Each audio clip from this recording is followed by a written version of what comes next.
Happy Easter and happy Passover. Oh, what a beautiful day, isn't it? As you celebrate either holiday, or perhaps you're celebrating both, may it be filled with hope. And may your celebrations with family and friends be filled with light and with joy.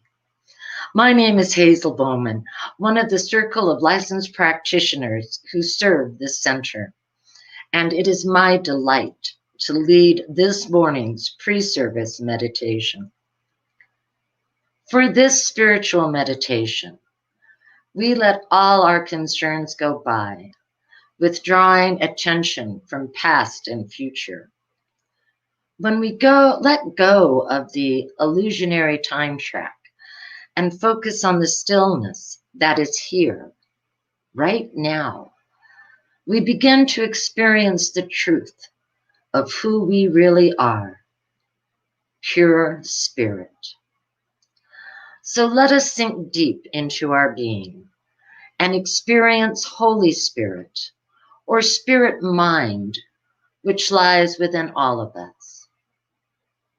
In Spirit Mind, we are all one mind with God and with each other. So I invite you to sit comfortably, closing your eyes and take a few deep breaths, holding that breath for a few seconds before exhaling. For just this moment, lay your fears, your worries, and all trying aside. For now, forget the things you think you need. Picture a table in front of you that God gave you to lay your burdens on. Put all your concerns on that table. Give up all ideas of who you think you are, who you want to be, or who someone else thinks you are or should be. Take a vacation from all that. Let it go. Turn loose of it. Put it all on the table with the rest of your burdens. Now, imagine what it would be like if you had no past. You have just been born this moment. You are only alive right now. You have no memories. You have no concept of future. All that exists for you is right now. Let go and sink down into your mind, past the surface chatter. Try to just observe your thoughts without getting involved in them. Quietly sink past them. Let this be a time of gently resting in the safety of God within your own mind. If you notice a sense of strain, of wanting something to happen, let that go. Return to your breath. Sink down inside. Be still, open, and quietly aware. If you find any concerns arising during this spiritual meditation, just notice them and put them on the table.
And when you are ready, you may open your eyes with thought uplifted and body refreshed with the divine light and love of God, remembering that you are Spirit's perfect manifestation and all is good. And so it is. Namaste. Good morning. My name is Kira Molitor, and I'm part of the leadership here at the Center for Spiritual Living, Prescott, Arizona.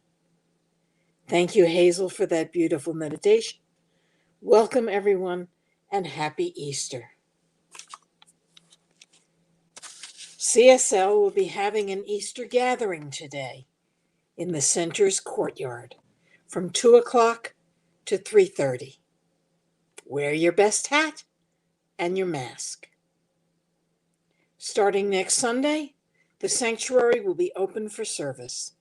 You'll need to call the office or email office@cslprescott.org to get a seat.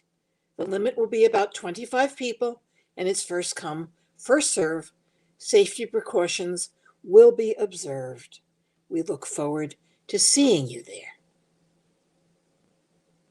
Now, I would like to introduce Nina Rochette, our board treasurer, who has an announcement. Thank you, and enjoy the service. Good morning. I am here to talk to you about the glorious feeling of giving. So far this year, the center's donations are down about 50%, and we, the board, want you to be aware of how your center is doing financially. We know this can change with your help. Ernest Holmes is quoted, "Prosperity is the outpicturing of substance in our affairs. Everything in the universe is for us. Nothing is against us. Life is ever giving of itself. We must receive, utilize, and extend the gift. Success and prosperity are spiritual attributes belonging to all people. So open up your heart and give your donation now. You can send it by mail, through our website, or you can text it. The information has been scrolling at the bottom of the screen. Thank you for tuning in on this spectacular day."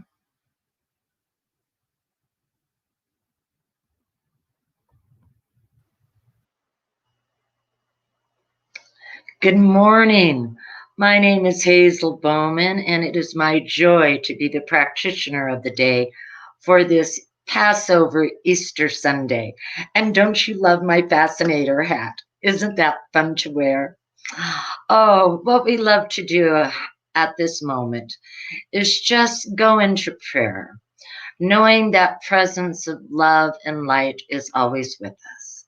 And so I invite you to close your eyes as I give gratitude for this morning, knowing that God is fully present right here, right now, that those qualities of love, of joy, of peace and harmony abide within us.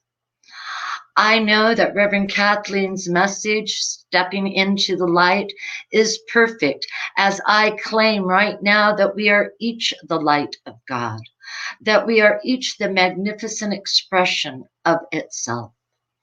I know that the music by Jackson and by the harmony people, Gary and Angelisa, absolutely fills our heart with that beautiful music of just joy, of just feeling that oneness. For music connects us all. I give great thanks for our wonderful board, for Andy, who is our technician for today's service, for Bob, who is signing, for all the wonderful volunteers who support this center with their gifts of love and talent. And with any finances that are needed, I know it is already met in the mind of God. And so I claim that this service is already unfolding perfectly, that it is the divine orchestration of God itself, that all is good, all is well, as we remember the true meaning of Passover and Easter, the true meaning of freedom, freedom from any thoughts of enslavement or any thoughts of being enslaved to erroneous ideas that we are less than. We are whole, perfect, and complete as this service is itself. And I look forward to experiencing all that is in store for each and every one of us. I am so grateful knowing all is good, all is well as we celebrate this day together. And knowing that is true, I claim it and I anchor it by saying, and so it is.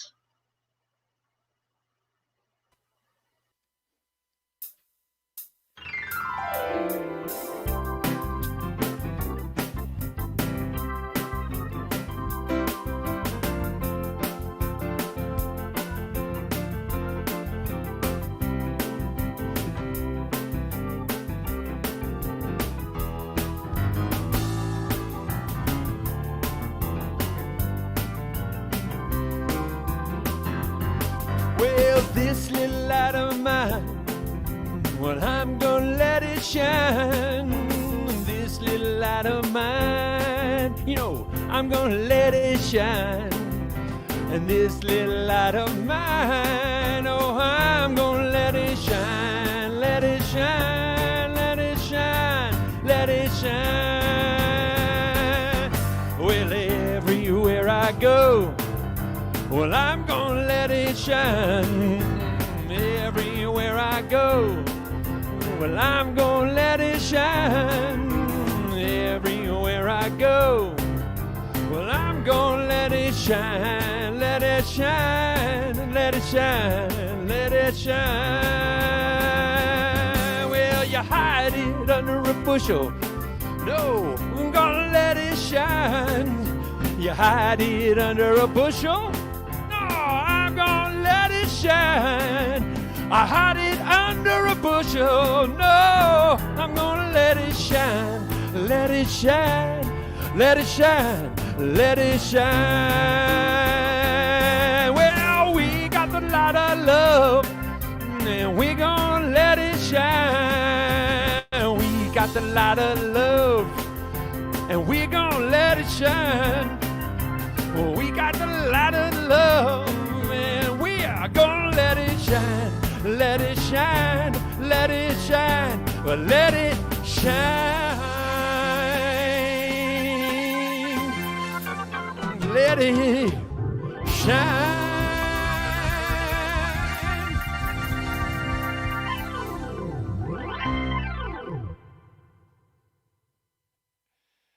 Good morning, everybody. Good morning, everybody. Good morning, Jackson. And a happy Easter and happy Passover and happy whatever else it is you're celebrating this spring.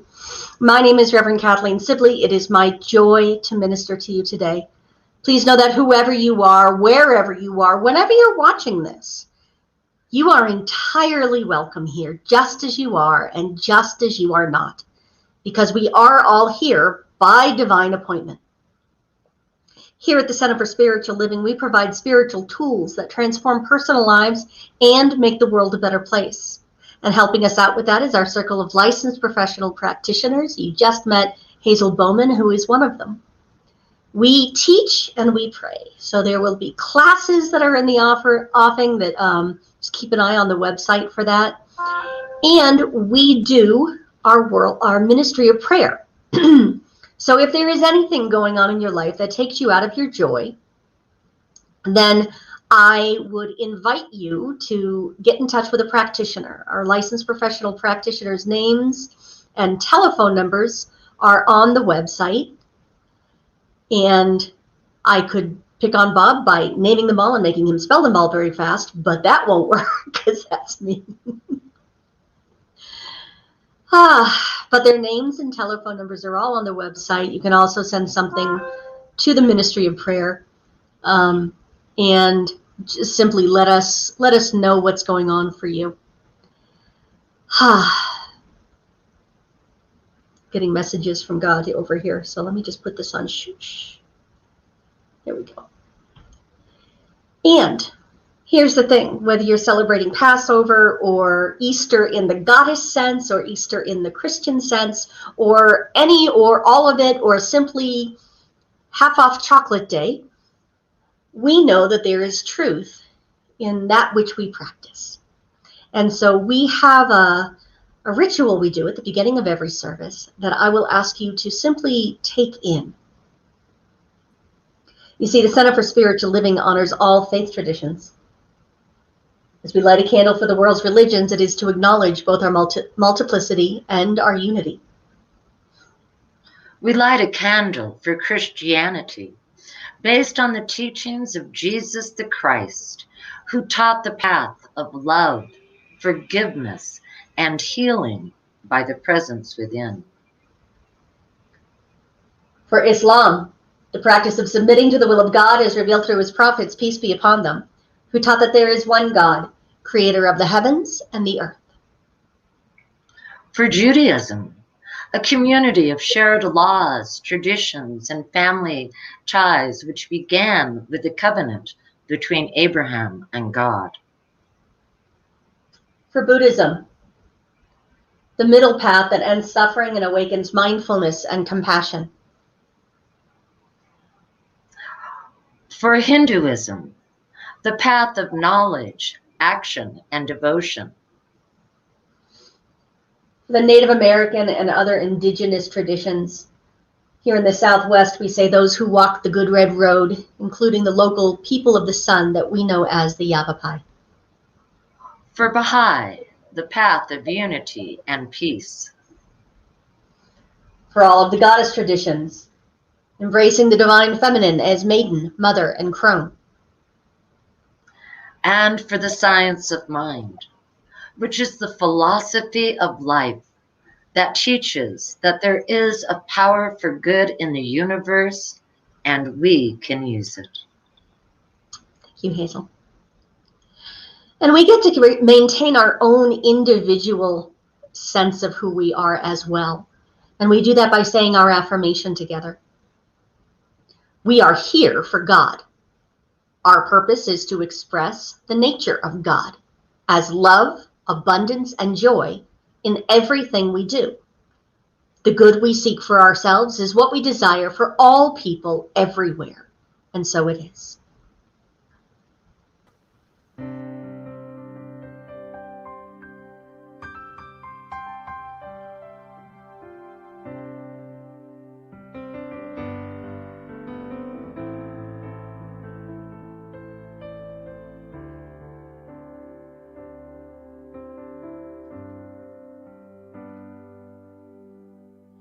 So many choices in the world today.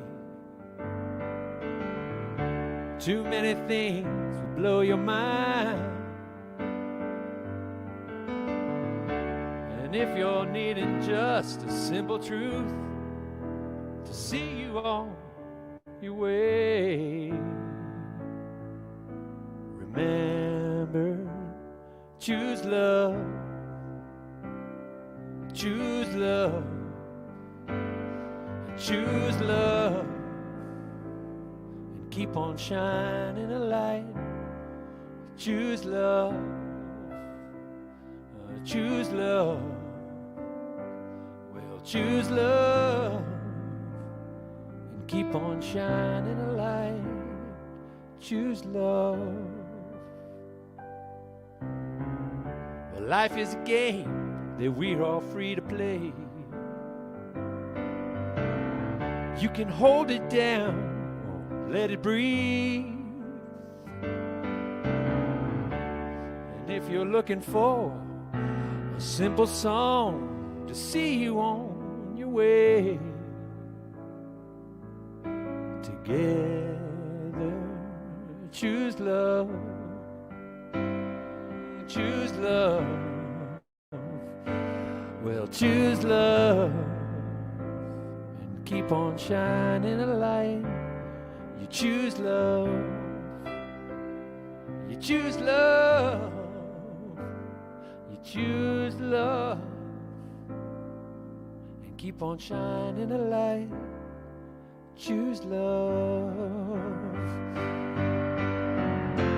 Only love can move the mountains. Only love can lead the way. And love is forgiveness. So you make that choice right here today.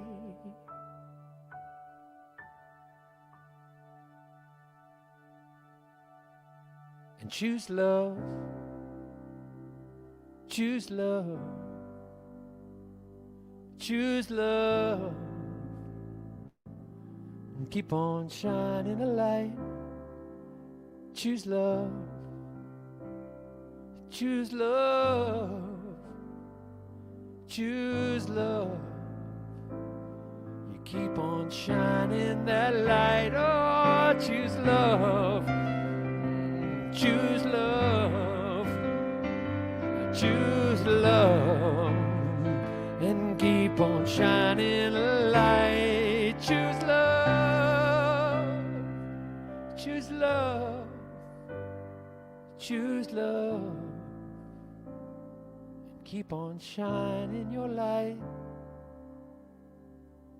Choose love.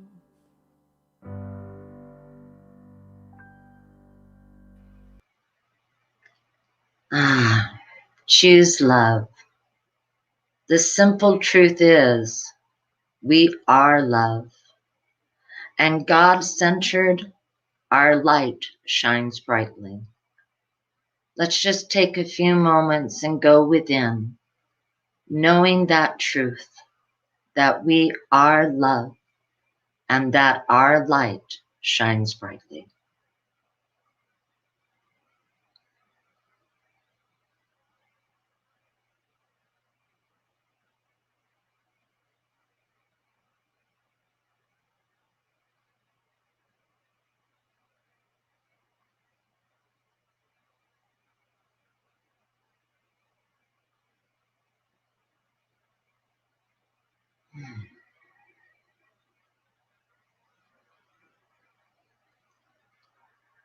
The simple truth is, God loves us each so much that it placed its essence in our being.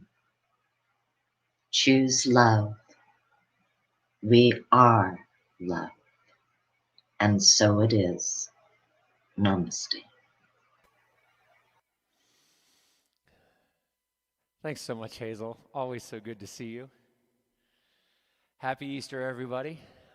Thanks for joining us this morning, and thanks to our soloists for joining us this morning on Easter. So glad to have back yet again these two, and their harmonies are, I want to hire them, let's put it that way. This is an hors d'oeuvre. If you want to see a longer show of theirs, they will be on their Facebook page this afternoon at 5 p.m., but we get them right now. This is the Harmony People.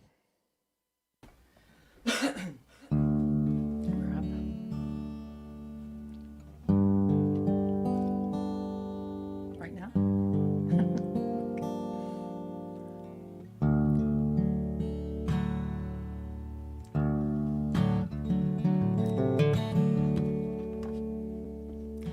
I'm so glad there's still light out.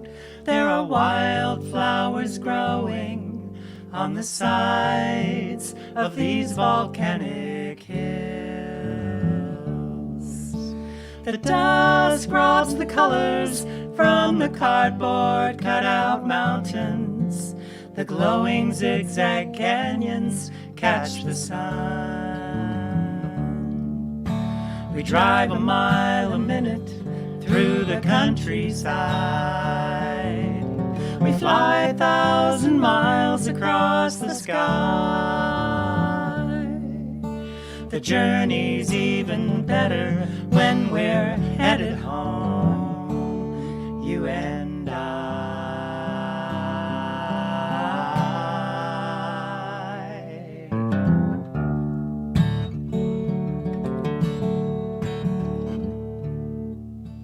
The half moon is a bowl of light, stranded in the fog bank, reflecting the rusty city glow. There's still color in the western sky, where the planets are emerging in the plane of the ecliptic in a line. The red tail lights show us the way. The white headlights on the other side are headed back where we were yesterday.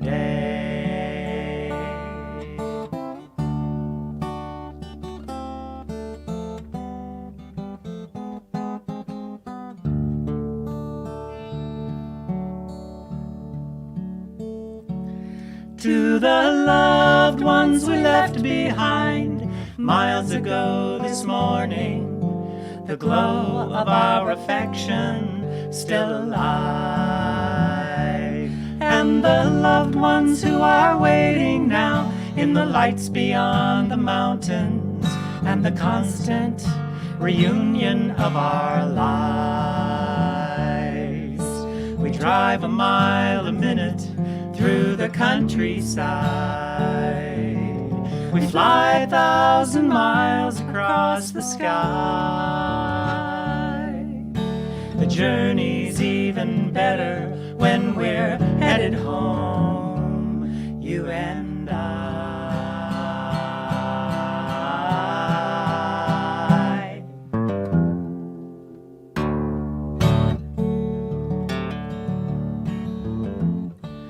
I'm so glad there's still light out. There are wildflowers growing on the sides of these volcanic hills, reflecting on the beauty and the sights along the way. Where driving is behind us now, it's always such a pleasure to be home.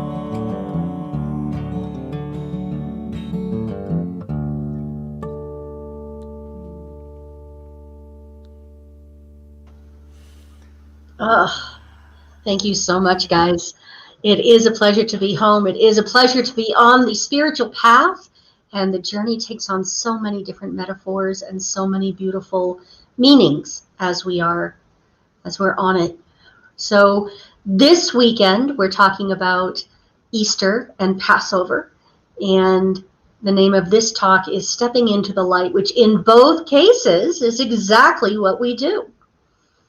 Now, it's interesting because the story of Easter is the one I was raised with, and there's a whole bunch of different versions of it. So depending on which of the Gospels you read, either Jesus came out of his cave, that makes him sound like a bear in the spring, but he came out of his tomb and met with the male apostles, or met with Peter, also known as Cephas or Cephas. It could be that he was first approached, or his tomb was first approached by the women who were going there to care for the body. Specifically, it's believed that Mary the Magdalene, who some people might say is his wife, and some people just don't really talk about her that much. There's just so many different versions of the story about what happened on what we now call Easter morning. They wouldn't have called it Easter morning. Easter is the name of a pagan goddess who is all about fertility, and that's how we get Easter eggs and stuff. Anyway, there's also a version of the Quran which talks about how the followers of Jesus stole his body and went and hid it. There's a story that floated around in the Roman barracks that there's this weird cult that had stolen the body of their leader and were eating it.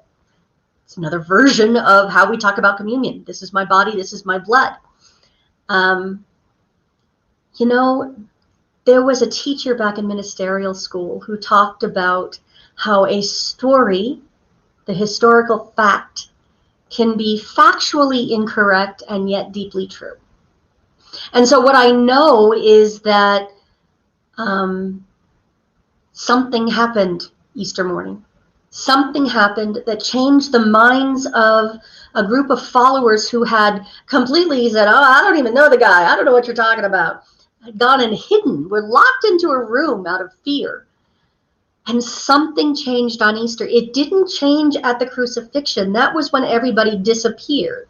That's when Jesus's posse just took a hike.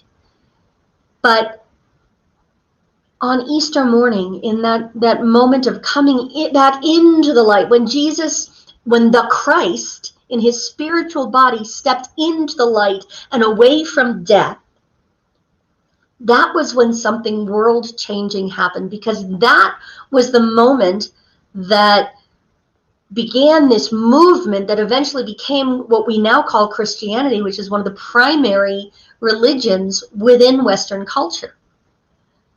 It's something happened, and we know it was important because it had such a huge effect on the rest of life. What we believe as religious scientists is what Ernest Holmes wrote on our textbook on page 377, that Jesus revealed himself to his followers after his resurrection to show them that death is but a passing to a higher sphere of life and action. Death is not what we thought it was. And that's whether it's the death of an idea, the death of an era, the death of an experience, the death of a relationship, or a physical death. It's not what we thought it was. It is stepping into a whole nother state of being. It's a different way of talking. It's a different way of being in the world. One of the things that happened when Jesus came out of the tomb is one of the versions of the story anyway, in, I think it was in John. It talks about how Mary the Magdalene was there and saw him and thought he was the gardener, because she didn't even recognize this man. And when it had been revealed to her who he was, he said, "Don't come near me yet. He said, I have not yet ascended," whatever that means. But she said, "Go tell the rest of the guys that I am in the midst of my ascension." It's an interesting story. He was still in his transformation. He was still cooking, as it were. So the thing to remember is that on Easter, it's a celebration of the process of stepping into the light. When I think of it, I kind of imagine that this being who is in a new body that may or may not feel all that comfortable yet, who is stepping into a new world, a new way of seeing the world, I imagine Jesus kind of coming out of the tomb and having to blink against the light. That the world is so bright and there's so much to take in that if you've ever done that, you walk out of a dark room into the summer sunlight, your eyes kind of stream and it's hard to see, and you might need a minute, and it might be a little disconcerting and it might throw off your balance. And that's okay. That's normal and natural. And what that really is your body doing what it knows to do, the wisdom of your body at work, creating a new balance, creating a new relationship with the world around you.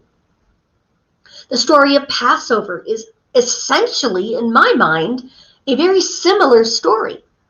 This is the story of people who had done really well in Egypt over the course of 200 years, since they had been taken in during to save them from a plague.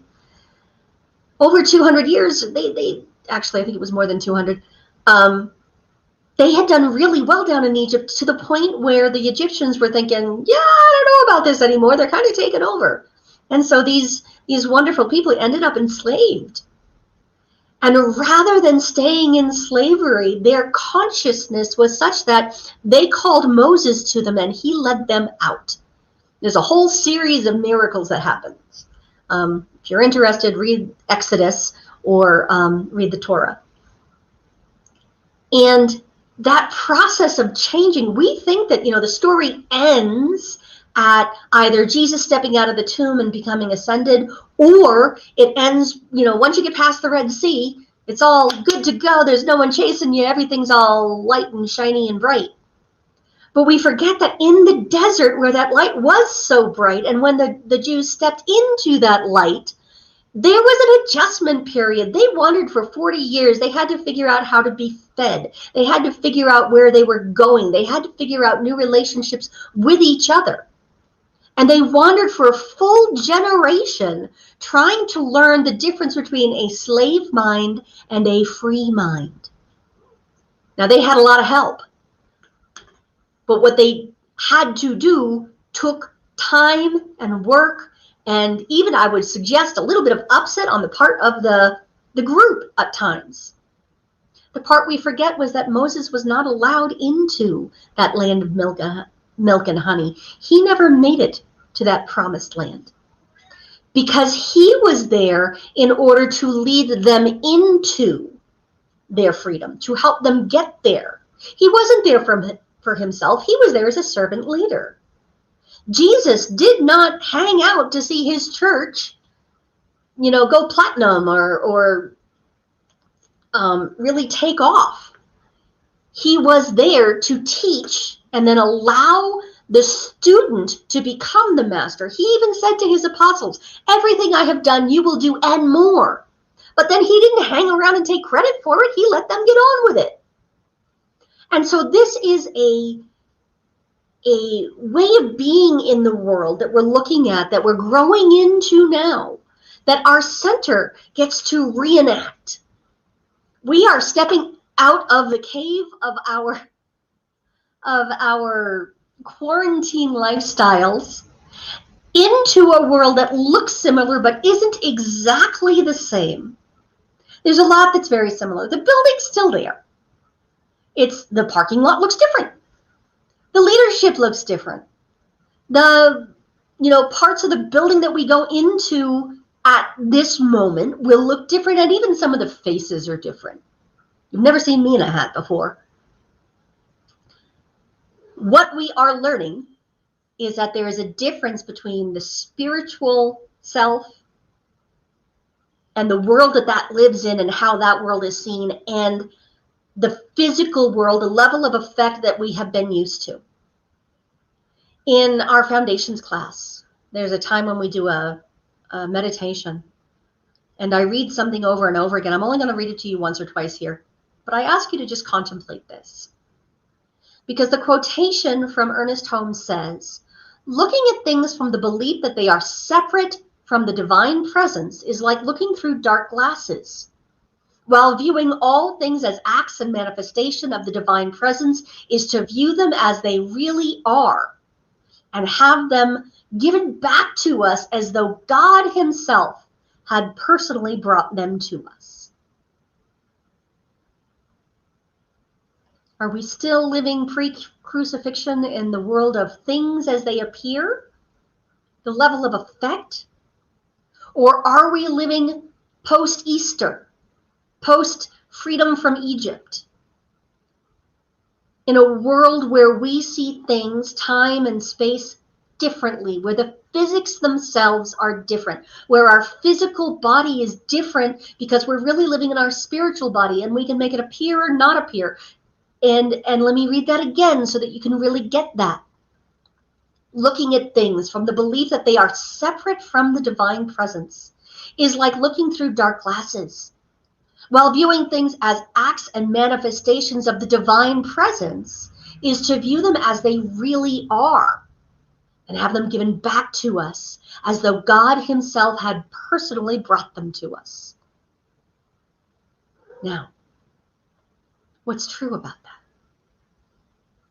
The truth is that we are living part of our what we call what we believe, or the principle statement, the declaration of principles of the science of mind. And one of the lines is, we believe in the unity of all life, physical and spiritual. We believe in the unity of all life, and that the highest God and the innermost God is one God.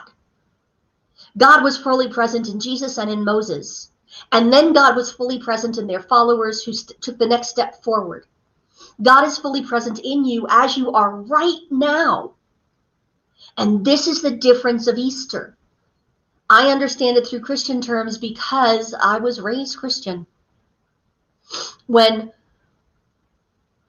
Jesus was in form, pre-crucifixion, when he was living in his physical body and the Christ was within him and he and the Father were one, but he was living in a physical body at the level of what we call the level of effect, the physical world. He kept saying things like, I stand at the door and knock.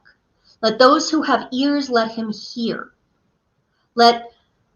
Come and stand witness to these things. Let me teach you how to do them. When he rose from his belief in death, when he was resurrected, when he took on a spiritual body, he just appeared in a locked room to the apostles and said, I'm here. This is the teaching. He wasn't knocking at the door anymore. At the physical level, we are invited. At the spiritual level, that oneness, that recognition of the highest God and the innermost God, it is inevitable. It's not going to stop and wait for permission because it is giving itself permission as each and every one of us to be fully present in this world. And it might look to the rest of the world like something's gone a little weird with those weird religious scientists. But what's truly happening is that we choose to live from our spiritual truth. And the laws of physics themselves will change such that we are awake and aware as first cause instead of simply, victims of circumstance. Sometimes it's going to be fun change, and sometimes it's like the Jews in the desert. They're not too excited about this whole water from rocks and manna coming down, and it's only enough for one day. Richard Rohr, who is a Franciscan monk, wrote in The Universal Christ about Jesus, in speaking of Jesus. His parable of the reign of God are about finding, discovering, being surprised, experiencing reversals of expectations, changing roles and status. None of these notions are static. They are always about something new and good coming into being. Our own practitioner, Sue Scherer, would say, something good must come of this, or only good can come of this, some version of that. Something good comes of every crucifixion experience. Something good comes of every slavery experience when we allow ourselves to move forward from it and don't stay in it. And so my invitation to you this Easter, this Passover, is to be free, is to remember that the Christ within us is no longer standing at the door and knocking, is no longer going to leave a message, is no longer going to let us hit the snooze button on our spiritual awakening. The time is now.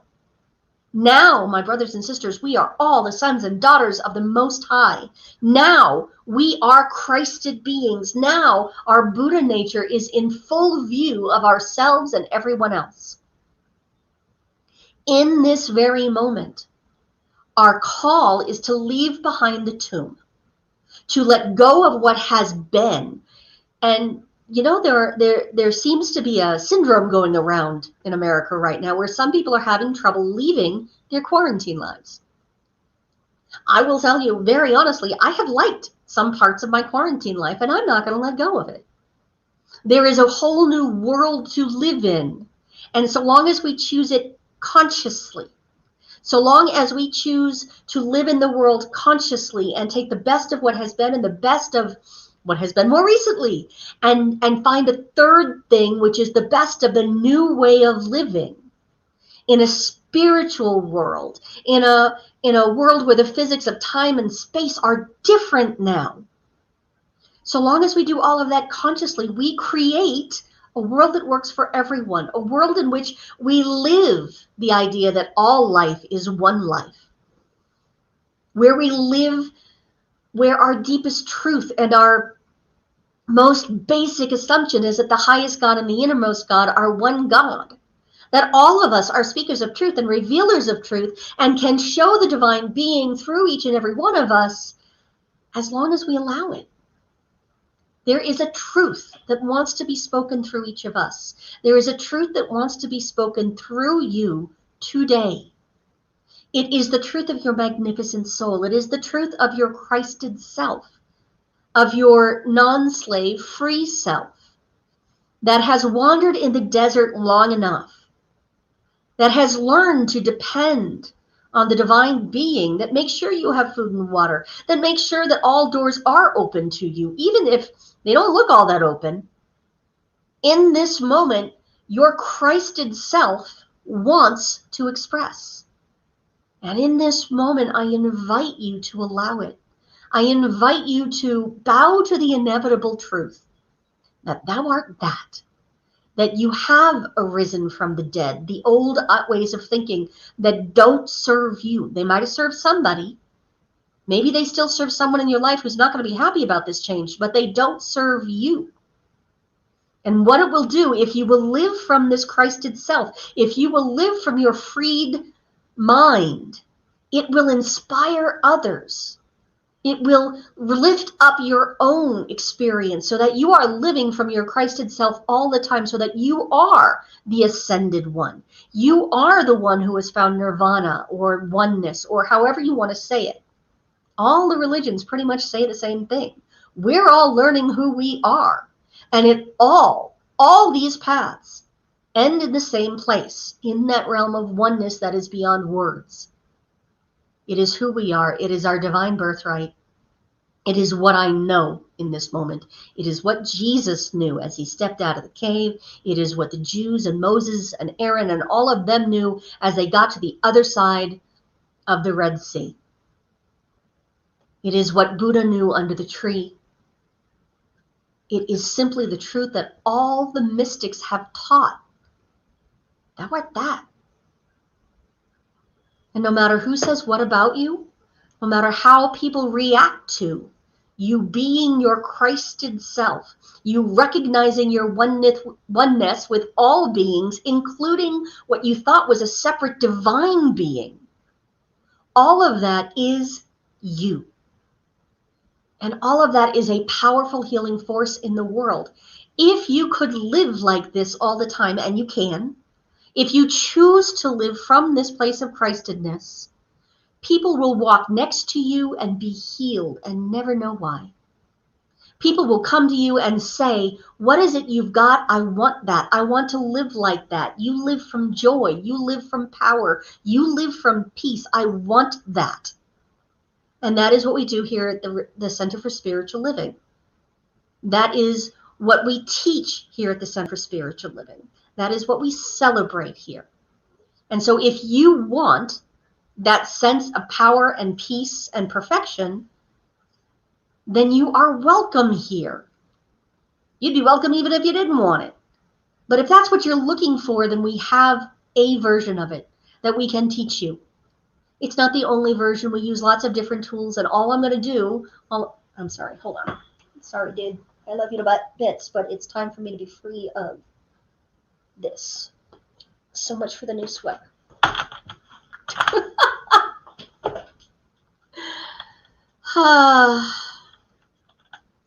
Cats never forgot that they were worshipped as gods, and they expect it still. So, you know what? The truth is what was said by Hazel. We choose love. Why? Because love chooses us. Because we are love, and we choose this way of being in the world. And this being so, one of the powerful tools that I like to use is prayer. And so we go into prayer now, knowing its perfection. Now, when I say prayer, I don't mean we're going to beg something outside of ourselves to fix things. There's nothing to be fixed. It's already all perfect. I ask you to join me in consciousness and take these words for yourself if they feel right to you. And now I close my eyes, and you are welcome to do so as well. I close my outer eyes that I may see with the spiritual eye, the one eye. We are told in the Christian Gospels that if thine eye be single, thy body will be filled with light, the light of truth, the light that we call God. looking with this one single spiritual eye, what I see is the divine being that is pure and perfect peace, that is freedom from all discord, that is freedom from any sense of lack or limitation. It is the ultimate freedom to be. Not just freedom from, but freedom to. The divine being is one of peace, is one of perfect love that is not dependent on any particular activity or name or set of rituals. It simply is, and it permeates this physical world we live in. It is the life within every single cell of every single being that is or has ever been. It is what makes electrons blink in and out of existence. It is what holds atoms and mountain ranges together. It tells us when to ascend, just as it tells babies to be born and flowers to blossom. And in this moment, there is no part of me that claims separation from that. There is only oneness. There is only power. There is only peace. And I speak this word on behalf of all sentient beings everywhere and every when. Because all beings are living in the light right now. All beings are part of that infinite life itself right now. And so as I speak my word on behalf of all beings, I release everything that looks like oldness. Release everything that looks like the darkness of the tomb or the fear of being persecuted. I release everything that looks like untruth, anything that looks unlike the divine being, and stand firmly in the truth, capital T truth, that we are one with the divine, and therefore we are one with prosperity. We are one with wholeness that looks like physical health. We are one with joy. We are one with good. We are one with good however we choose to define it. And I bless this truth as it has always been true. I stand witness to it, and by the power of my word, using the natural laws of cause and effect, I speak this word into being. I know that as I release this word into the law, as I stand witness to the capital T truth, it must now take form. It is as natural as the sunrise. It is as required as following the laws of gravity or physics, quantum physics, which we may or may not understand. We may or may not understand the how. It doesn't really matter. And so I bless and celebrate this good. I bless and celebrate the love. I bless and celebrate this life right here, right now, in, through, as, and for all of us. And I simply allow it all to be. And so it is.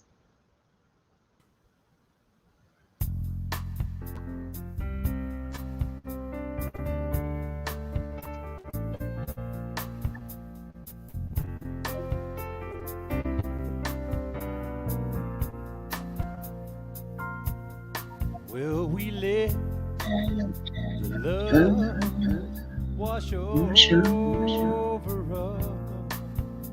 We let it be. We let the joy wash over us. We let it be. We let the grace wash over us. We let it be. We let the love wash over us. We let it be.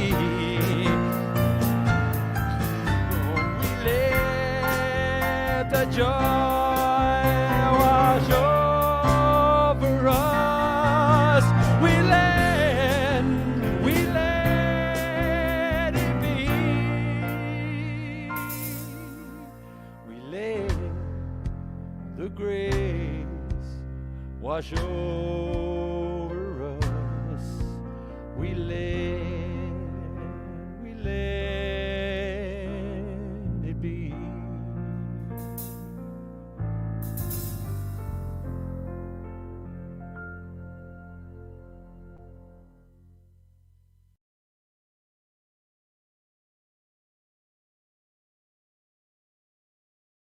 that joy, that good wash over us,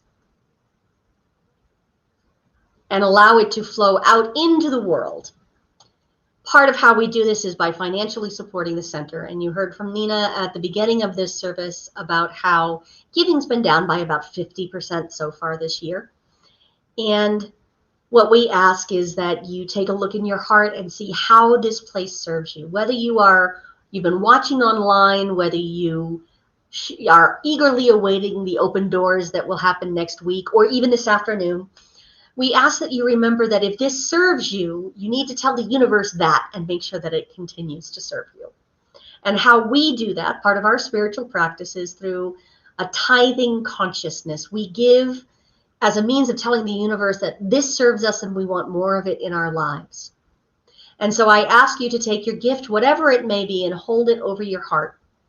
If it is the idea of the gift, because you give online, or like I do, you have it set up on autopay, then I ask you to place your hands over your heart in a symbolic gesture of giving as we bless our gifts through the dedication of the offering. And say this out loud, please. Divine love in and through me blesses and multiplies all that I have, all that I give, and all that I receive. Thank you, life. And thank you, Divine Harmony, for bringing us the Harmony people to sing again.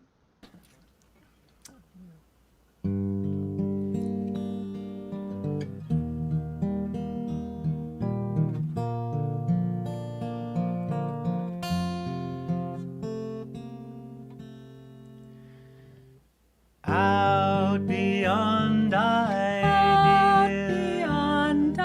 idea of wrongdoing and right doing, there is a field. I will meet you there.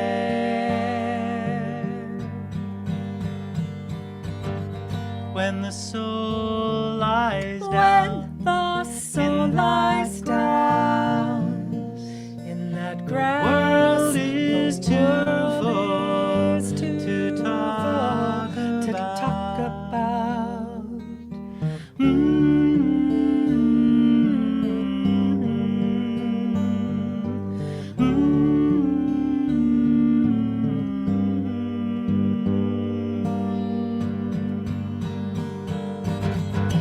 Ring the bell that you can ring.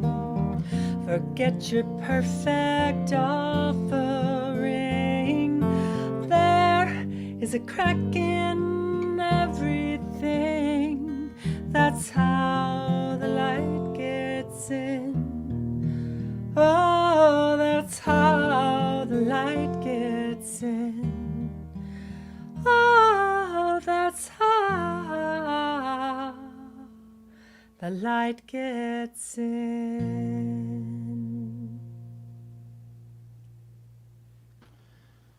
Thank you so much. What a beautiful song. So, part of this particular Easter is that it is the first week of the month, and so it is what we call Birthday Sunday. And if you were born in this month, not particularly this month of April, or in the month of April in whatever year it was at the time, the practitioners have a gift for you. We would love to offer you a free session. The practitioners not only pray and teach, but what they do is see private clients, or they work with people one-on-one. And usually an hour session is something you would pay for, and each practitioner has their own rate list. But if you were born in the month of April, please do call one of the practitioners, have your free session, set yourself free from mental slavery, and step into the light and ascend. And because this is part of what we do, I'll ask Jackson to come in and help us sing Happy Birthday. Oh, you know I will. Happy birthday, everyone. Happy birthday to you. Happy birthday to you. Happy birthday, happy birthday. Happy happy birthday to you.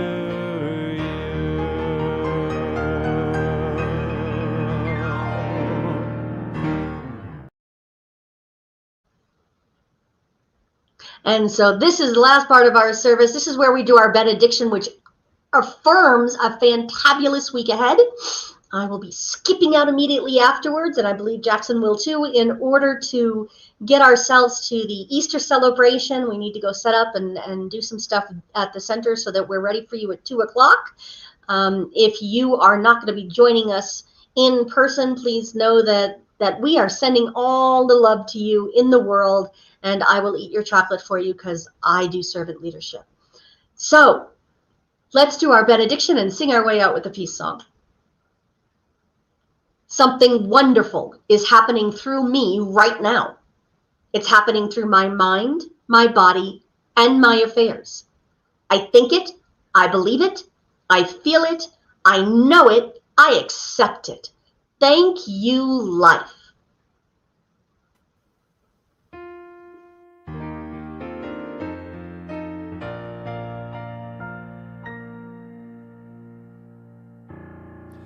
Yes, there is peace on earth, and yes, it begins with me.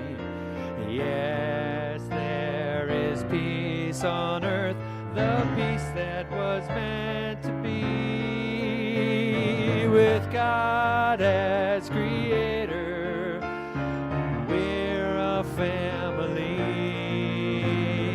Let us walk with each other in perfect harmony. Yes, peace begins with me, and this is the moment now. With every step I take, let this be my joyous vow, to take each moment and live each moment with peace eternally. Yes, there is peace on earth, and yes, it begins with me.